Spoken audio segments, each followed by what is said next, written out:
नमस्कार, सत श्री अकाल, गुड मॉर्निंग। कैसे हो? तैयारी कैसी चल रही है? इन दिनों में हुआ क्या कि पॉलिटिकल का पेपर हुआ और उसमें 225 में से 6 विद्यार्थी ही पास हुए।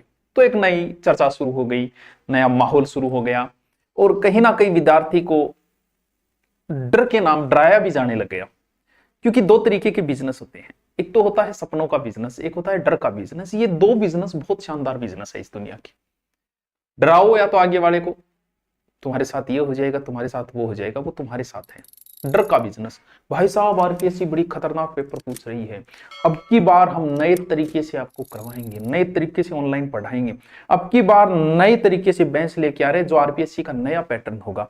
स्टूडेंट है पड़ा खुद के कोर्स पे कोर्स, अरे वाह भाई साहब नए पैटर्न। एक होता है सपनों का बिजनेस, हम तुम्हें नौकरी लगाएंगे, तुम्हारे यहाँ ढोल नगाड़े हम बजवाएंगे, तो भाई साहब स्वामणी तुम्हारे हम ही करवाएंगे, आप नौकरी लगोगे, आपके 2 स्टार होंगे। क्या गजब की बिजनेस है, डर का बिजनेस, सपनों का बिजनेस। अब जैसे आरपीएससी ने पैटर्न बदला तो डर का बिजनेस फिर शुरू हुआ, नया पैटर्न आ गया। क्या होगा? नए तरीके से पढ़ेंगे। पहली बात, मानते हैं कि पॉलिटिकल पेपर टफ आया और बच्चे 40% भी लेकर नहीं आ पाए, तो इसमें साहू ने खुद लिखा है कि बच्चे मेरे पास आए तो मैंने उनसे कहा क्या मैंने सिलेबस से बाहर पूछा? बिल्कुल नहीं पूछा आपने सिलेबस से बाहर। 40% इतना मिनिमम तो आपको आना चाहिए था। हाँ पेपर टफ था, लेकिन टफ में क्या था, जब फर्स्ट ग्रेड का पेपर है तो पहला जो जीके का पेपर है उसमें सब चीजें आती हैं, इंग्लिश भी आती है, मैथ भी आती है। और इंग्लिश और मैथ दो ऐसे सब्जेक्ट है जिनसे हर स्टूडेंट बचना चाहता है। आज से कोई 2010 में नौकरी लगा हो, फर्स्ट ग्रेड 12 में लगा होगा, तो वो ये दो सब्जेक्ट छोड़ के भी नौकरी लग सकता था। तो ये है ठीक है।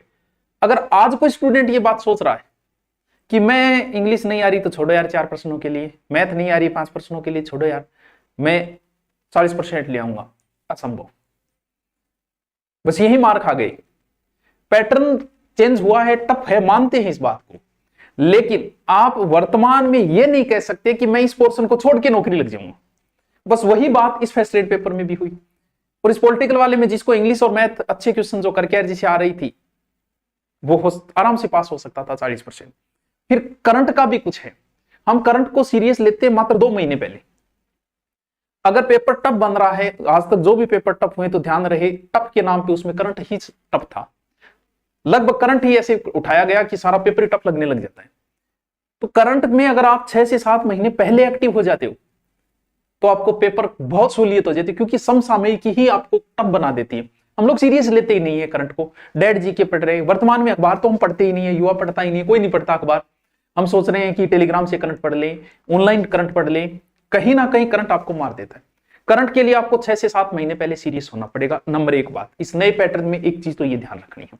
दूसरा, आप कुछ भी छोड़ के नौकरी लगने की मत सोचना। आप सोच रहे हो मैं लेक्चरर बन जाऊं, इंग्लिश को छोड़ के, मैथ को छोड़ के, हिंदी को छोड़ के, नहीं। अब आपको सारी चीजें कवर करनी पड़ेगी। बात आती है कि अच्छी किताबें पढ़ो, इन्होंने बयान दिया है कि मूल परीक्षाएं क्वालिफाई होने के लिए, भर्ती परीक्षा क्वालिफाई होने के लिए मूल किताबें पढ़े। कौन सी मूल किताबें पढ़े? तो हमें यह भी चर्चा करनी पड़ेगी कि हमें नए पैटर्न के अनुसार क्या करना होगा। क्या पैटर्न वास्तव में बदला है या फिर गंगाधर शक्तिमान की तरह वही चीजें हैं? देखो, कोई भी पेपर हो, भले वो 2010 में हुआ होगा, 8 में हुआ होगा, 16 में हुआ होगा, कब भी हुआ होगा, 5% पर्सन ऐसे होते हैं जो हर बार नए होते हैं, हर बार नए होते हैं, जो पहली बार सामने आते हैं।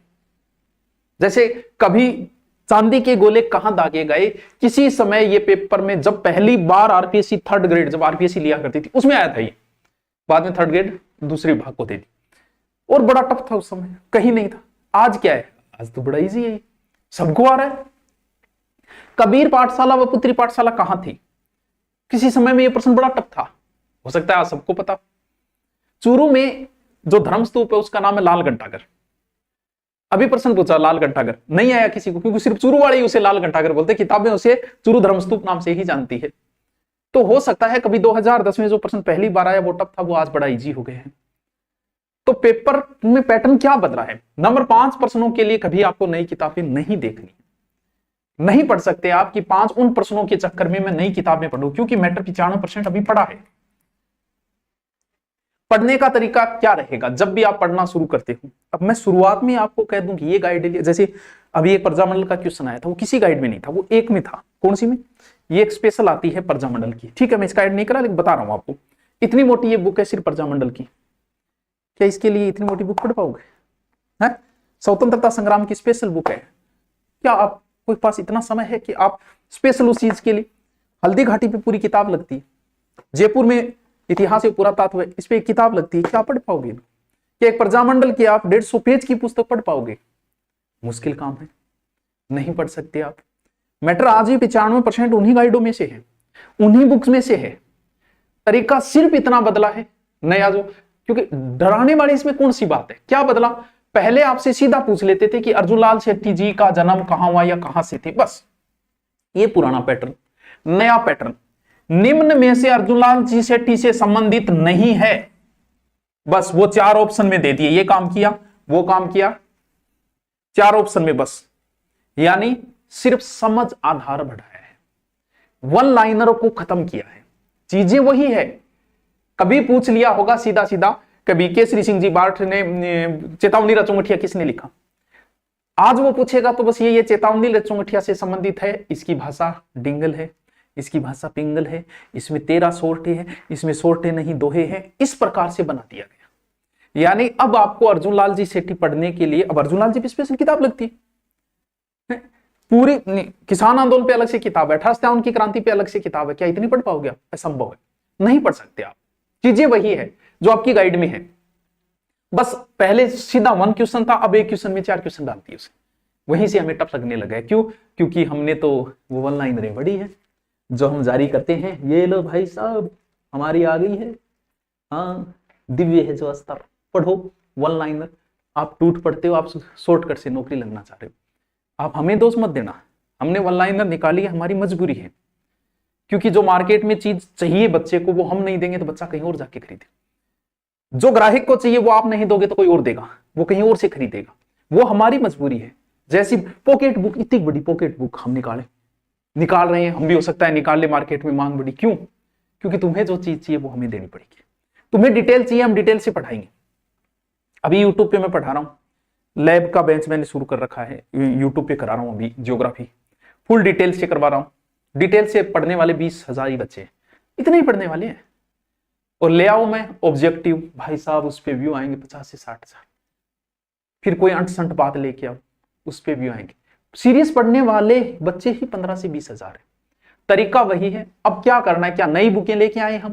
क्या हमें ये स्पेशल बुक्स लेके आनी पड़ेगी? तो सुनो, तरीका क्या होता है। तो सबसे पहले आप टीचर से पढ़ो, जैसे मैंने आपको किसान आंदोलन पढ़ाया, आप ऑनलाइन पढ़ रहे हैं, ये बात है नॉर्मल भर्ती की, ग्रेड वालों के लिए नहीं, ग्रेड मतलब 3rd ग्रेड तक चलेगा ये किसान आंदोलन।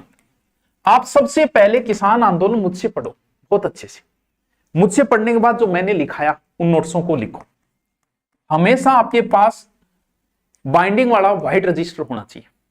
जब आपने मुझसे पढ़ा किसान आंदोलन तो सबसे पहले आप उसी को पढ़ो, उसी को सीरियस लो। जब ये आपके याद हो गया किसान आंदोलन, अब आप अपनी एक गाइड उठाओ। मैं नहीं कहूंगा किसान आंदोलन की स्पेशल बुक लाओ जो ऐसे ला रखी है प्रचार, नहीं, अब आप गाइड उठाओ, मेरे वाला आपको याद है, आप गाइड को पढ़ो। जैसे मैं अगर प्रजामंडल इस किताब को पढ़ूंगा ना तो नई चीज आती है, मैं तुरंत उसको हाईलाइट कर दूंगा। क्यों? क्योंकि बाकी तो मुझे आती है, इसमें नया क्या है मैं तुरंत पकड़ दूंगा उसको। वैसे ही जैसे ही आपने गाइड पढ़ना शुरू किया, क्योंकि अध्यापक से कुछ ना कुछ छूट जाता है, तो छूट जाता है, तो आपने जैसे मेरे वाला रट रखा है पूरा, तो आप जैसे ही गाइड में किसान आंदोलन पढ़ोगे ना, उसमें नई चीजें आएगी, आती है, आपका दिमाग बोलेगा भाई ये तो बताया नहीं था आपके सर ने, उस बात को उठाओ नोट्सों में डाल दो। इससे बेहतर कुछ नहीं है, ये ग्रेड वालों के लिए नहीं। अब जब राजनीति से आप एस्ट्रेट बनना चाह रहे हो तो आपको पता होना चाहिए राजनीति की कौन से राइटर की बुक लानी चाहिए। आप भूगोल से हो तो आपके पास समरिंदर सिंह होनी चाहिए। ये नहीं है कि आप भूगोल गाइड से भी काम चला रहे, नहीं, आप सब्जेक्ट के टीचर बन रहे हो। आप इतिहास हो तो सब्जेक्ट के बन रहे हो, तो राइटर्स की हिस्ट्री की बुक होनी चाहिए आपके पास, मुगल साम्राज्य, सल्तनत, पूरी बुक्स होनी चाहिए आपके पास, क्योंकि आप सब्जेक्ट के टीचर बनने जा रहे हो। यहां चल जाएगा 3rd ग्रेड तक आपकी गाइड से मैटर आ जाएगा, क्योंकि सवाल पहले सीधा पूछ देते थे, अब सिर्फ सीधे में ही घुमा के पूछ रखा है, हवा करने की इतनी जरूरत नहीं है। फर्क इतना ही होता है कि सीधे आ जाते हैं तो मैं आ जाऊं, ओए ओए ओए मेरी गाइड में आए, मेरी गाइड में आए, और डटो डटो मेरी गाइड में आए, फिर रोड़ो कौन मचाओ, आरपीएससी कह रही है तुम्हें रोड़ा नहीं मचाने देंगे। पहले अध्यापक बोलता था हाँ लिखो भाई, ये लिखो, ये हल्दी घाटी युद्ध की तारीख इंपॉर्टेंट है, एग्जाम में आएगी। आरपीएससी कह रहे तुम कौन हो रहा इंपॉर्टेंट बताने वाले, इंपॉर्टेंट डिसाइड तुम थोड़ी करोगे, इंपॉर्टेंट डिसाइड आरपीएससी करेगी। हम कहेंगे कि क्या इंपॉर्टेंट है क्या इंपॉर्टेंट नहीं है। काहे का इंपॉर्टेंट यार, जब एग्जाम में पूछा वो इंपॉर्टेंट होगी। कोई बात कभी इंपॉर्टेंट नहीं थी, 4 बार उसको पूछ लिया वो बात इंपॉर्टेंट हो गई। तो इंपॉर्टेंट का डिसाइड आप नहीं करोगे, इंपॉर्टेंट का डिसाइड हम करेंगे। सिर्फ समझ आधारित प्रश्न थोड़े से हुए हैं, आपको फुल डिटेल पढ़ना पड़ेगा, वन लाइनर से आपका काम नहीं चलेगा। बस अच्छे नोट्स होने चाहिए, नए इनके चक्रों में मत आना कि आप स्पेशल एक एक चीज के लिए एक एक गाइड लाओगे, आपके पास इतना समय नहीं होता है बच्चों। आज भी चाहे कोई एग्जाम का पेपर हो, आज भी 95% आपकी बुक में मिल जाएगा, आपकी गाइड के अंदर मिल जाएगा। बस थोड़ा सा समझ बढ़ा लेना कि उसका पूरा डिटेल पढ़ना।